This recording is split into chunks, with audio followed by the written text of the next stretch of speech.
This video is for educational purpose. Everything you will listen in this video is taken from internet or any book or any documentary which is available for public.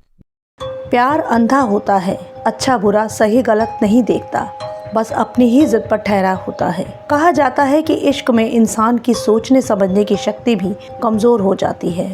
ऐसे में कुछ love stories तो सफल होती हैं, वहीं कुछ दर्दनाक अंत के साथ कहानी बनकर रह जाती हैं। ऐसी ही कहानी है शाकिर खलीली की।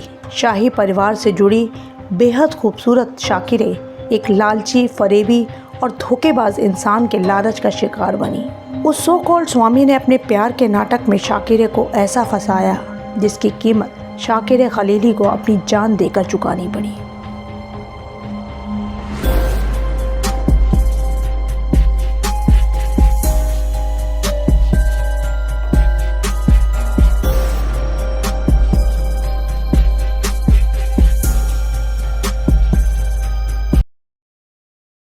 आज की हमारी कहानी है शाकिर खलीली नमाजी की।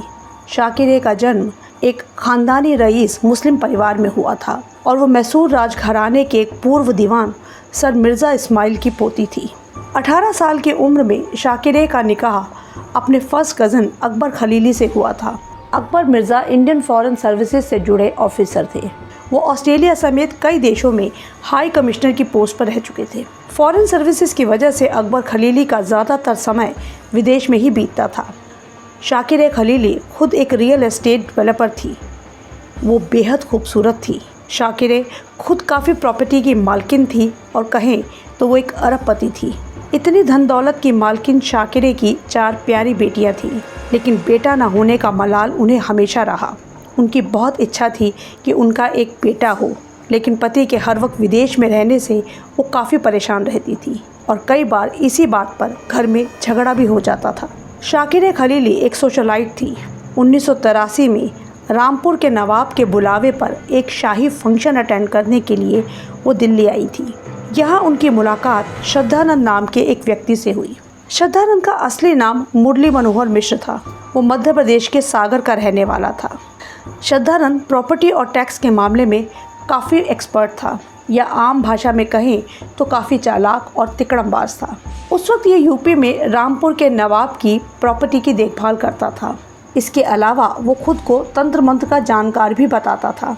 शाकिर खलीली भी उन दिनों लैंड सीलिंग कानूनों को लेकर काफ़ी परेशान थी। श्रद्धानंद से मुलाकात के बाद शाकिर उसकी एक्सपर्टीज़ से काफ़ी इम्प्रेस हुई थी। श्रद्धानंद को भी जब शाकिर की असलियत पता चली कि वो एक राजघराने से ताल्लुक़ रखती है और एक अरबपति है, तब उसने भी शाकिर से नज़दीकियाँ बढ़ानी शुरू कर दी। जैसे जैसे ये मुलाकातें बढ़ने लगी, शाकिर की धन दौलत प्रॉपर्टी देखकर श्रद्धानंद का लालच बढ़ता जा रहा था। जल्द ही श्रद्धानंद को पता चला कि शाकिर 4 बेटियों के बाद एक बेटा न होने से दुखी रहती है। उनकी इसी कमज़ोरी का फ़ायदा उठाकर श्रद्धानंद ने शाकिर पर भरोसा बनाया कि वो उनकी ये इच्छा पूरी कर सकता है। उसके पास तंत्र मंत्र के उपाय हैं जिनसे बेटा हो सकता है। बेटे की चाहत में शाकिर श्रद्धानंद के जाल में फंसती चली गई। दोनों के बीच नज़दीकियाँ बढ़ने लगीं। दोनों के पास अपनी अपनी वजहें थी।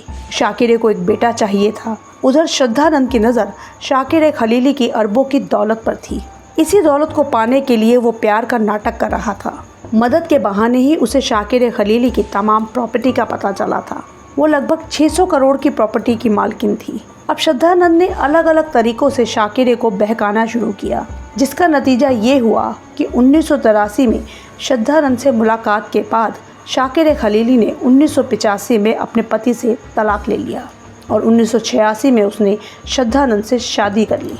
शादी की इस खबर से घर खानदान के सभी लोग सख्ते में थे। 4 बेटियों की मां शाकिर खलीली की दूसरी शादी से सभी नाराज़ थे। लगभग सभी ने शाकिर से अपने रिश्ते ख़त्म कर दिए थे। यहाँ तक कि उनकी 3 बेटियाँ भी उनको छोड़कर अपने पिता के साथ चली गई। शाकिर खलीली अपनी चौथी बेटी को लेकर श्रद्धानंद के साथ बेंगलुरु के 81 रिचमंड रोड अशोक नगर के अपने बंगले में शिफ्ट हो गई। ये एक महलनुमा आलीशान हवेली थी जो शाकिर खलीली की खुद की प्रॉपर्टी थी। शाकिर की बेटी सबा खलीली अपनी माँ की तरह ही बेहद खूबसूरत थी। उसे मॉडलिंग का शौक़ था। कुछ टाइम बेंगलुरु में रहने के बाद अपने मॉडलिंग कैरियर के लिए सबा मुंबई शिफ्ट हो गई, लेकिन मुंबई पहुंचकर भी वो अपनी माँ से रेगुलर टच में रहती थी। उनकी अक्सर फ़ोन पर बातें होती थी। जब भी मौका मिलता था सबा माँ से मिलने बेंगलुरु भी आ जाती थी। बाकी रिश्तेदारों ने तो शाकिरे से नाता तोड़ ही लिया था, लेकिन अपनी माँ से शाकिरे की कभी कभी बातचीत हो जाती थी। यूं ही कुछ साल बीते। 1991 के अप्रैल मई में अचानक शाकिरे एक दिन गायब हो गई। एग्जैक्टली किस दिन ये किसी को पता नहीं था। मुंबई में सबा ने नोटिस किया कि कई दिनों से उसकी माँ से बात नहीं हो पाई है। उस वक्त मोबाइल का चलन नहीं था। लैंडलाइन पर जब भी वो फ़ोन करती तो कोई फ़ोन ही नहीं उठाता था। कभी कभी श्रद्धानंद फ़ोन उठाता तो यही कहता कि शाकिरे बाहर गई है, कभी दूसरे शहर या कभी विदेश। मई महीने से शाकिरे से किसी की बातचीत नहीं हुई थी। इस सब में लगभग 9 महीने बीत जाते हैं। 9 महीने तक श्रद्धानंद सबको टालता रहा। एक बार सबा ने गुस्से में श्रद्धानंद से ये भी कहा कि अगर मेरी माँ से बात नहीं हुई तो मैं पुलिस के पास जा रही हूँ। तब श्रद्धानंद ने सबा से कहा कि तुम्हारी माँ प्रेग्नेंट है और वो डिलीवरी के लिए यूएस गई है। शाकिरे वहाँ के रूजवेल्ट जनरल हॉस्पिटल में एडमिट है। ये खबर मिलते ही सबा ने रूजवेल्ट हॉस्पिटल का फ़ोन नंबर ढूंढा और फ़ोन करके माँ से बात कराने को कहा। तब हॉस्पिटल स्टाफ ने साफ इनकार किया कि यहाँ शाकिरे खलीली नाम की कोई पेशेंट नहीं है। अब सबा को यकीन हो चुका था कि कुछ गड़बड़ है और श्रद्धानंद लगातार झूठ बोल रहा है, कहानियाँ बना रहा है।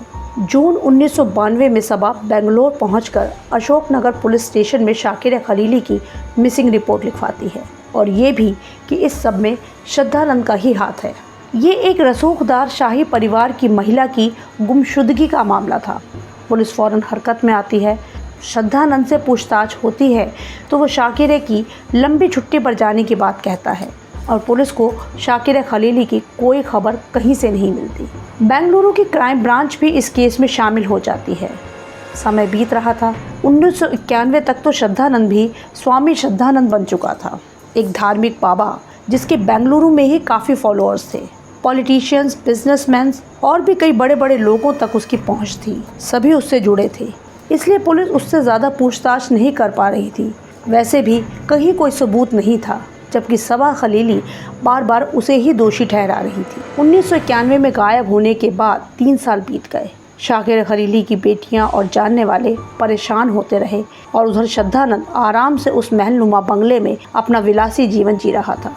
अप्रैल 1994 में क्राइम ब्रांच अपनी क्लोजिंग रिपोर्ट पेश करने वाली थी, क्योंकि 3 साल से काफ़ी छानबीन हो चुकी थी। श्रद्धानंद को क्लीन चिट दी जा चुकी थी और शाकिरे खलीली का कहीं कोई सुराग नहीं था। ये केस क्लोज ही होने जा रहा था कि अचानक एक चमत्कार होता है। क्राइम ब्रांच की टीम के एक कांस्टेबल का फ्रेंड कर्नाटक पुलिस में था। 29 अप्रैल 1994 को वो अपनी ड्यूटी के लिए एक शराब के ठेके पर गया हुआ था।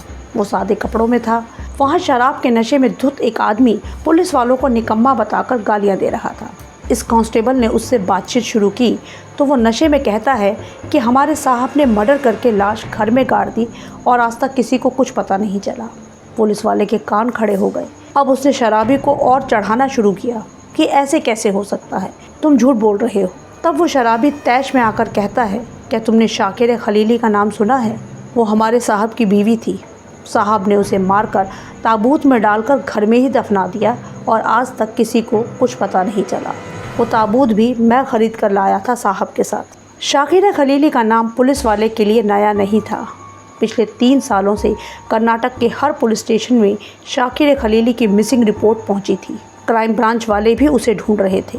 पुलिस वाले को शराबी ने उस दुकान का पता भी बताया। अब इस कांस्टेबल ने फ़ौरन अपने सीनियर्स और क्राइम ब्रांच को सारी खबर दी। रात में ही उस शराबी को उठाकर थाने लाया गया, जहां पहुंचते ही उसका नशा गायब हो गया।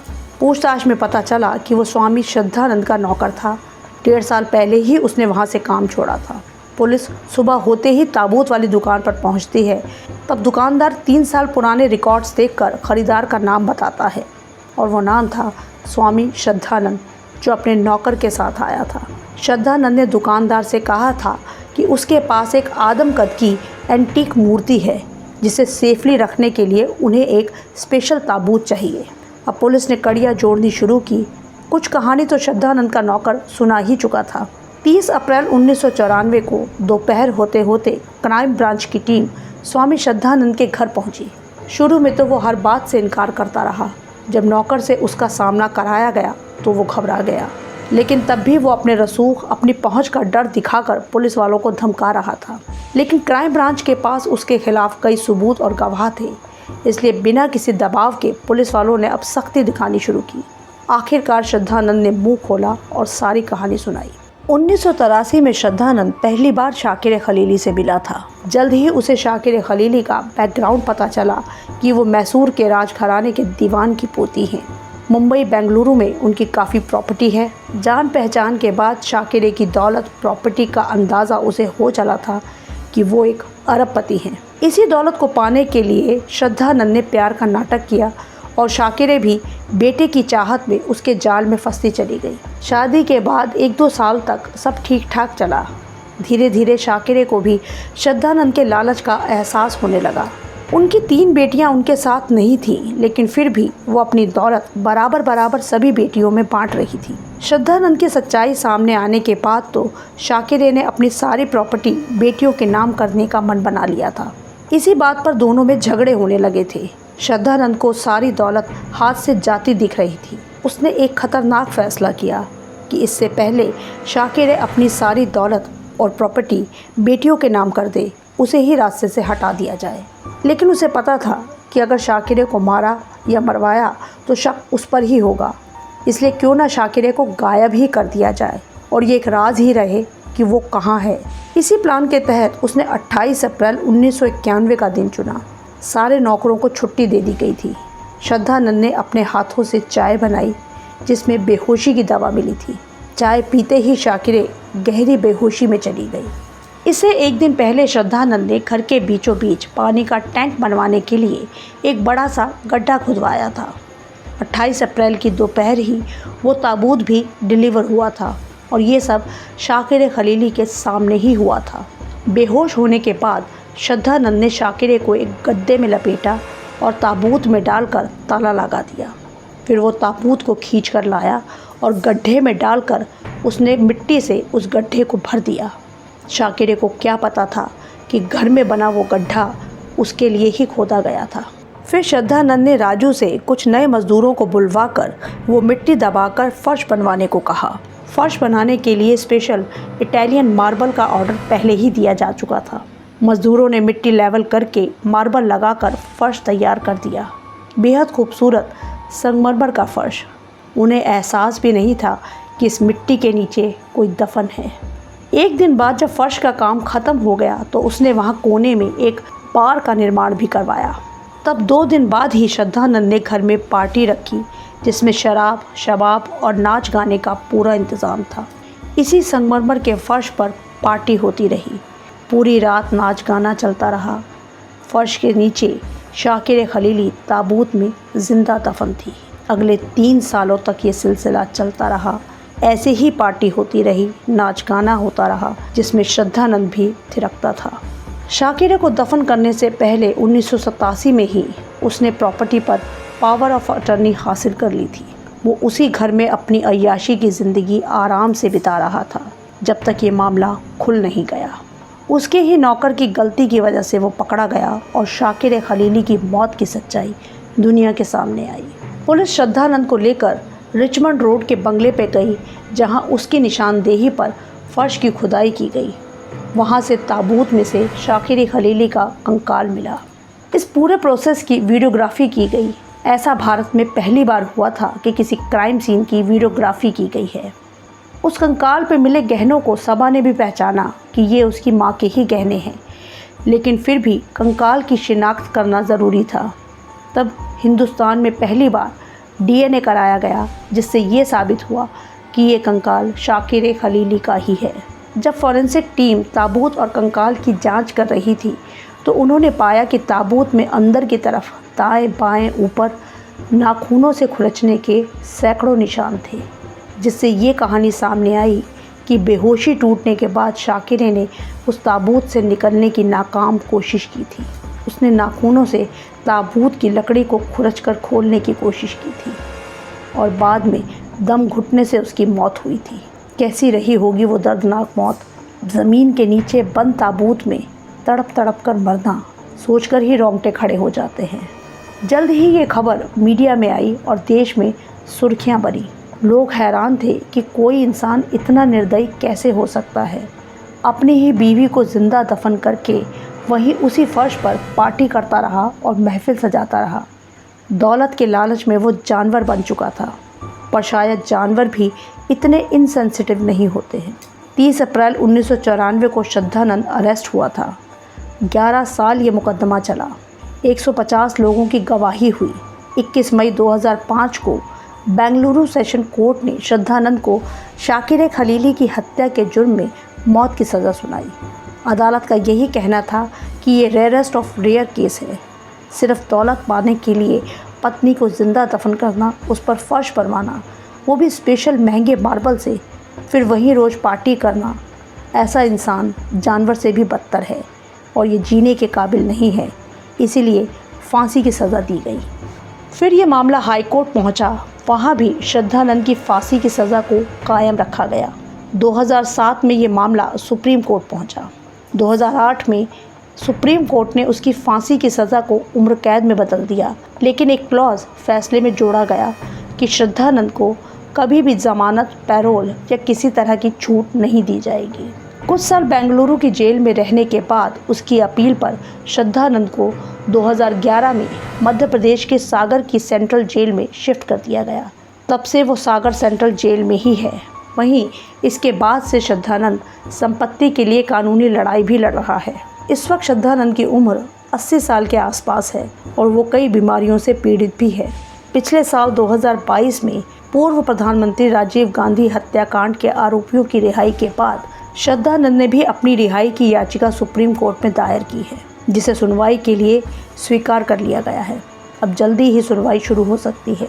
श्रद्धानंद ने राष्ट्रपति को पत्र लिखकर अच्छे आचरण के आधार पर रिहाई की गुहार भी लगाई है, जो विचाराधीन है। मीडिया में इस केस को नाम दिया गया था डांसिंग ऑन द ग्रेव। इसी नाम से बनी डॉक्यूमेंट्री 20 अप्रैल 2023 को रिलीज हो चुकी है, जिसमें रियल क्राइम सीन और इंटरव्यूज शामिल किए गए हैं।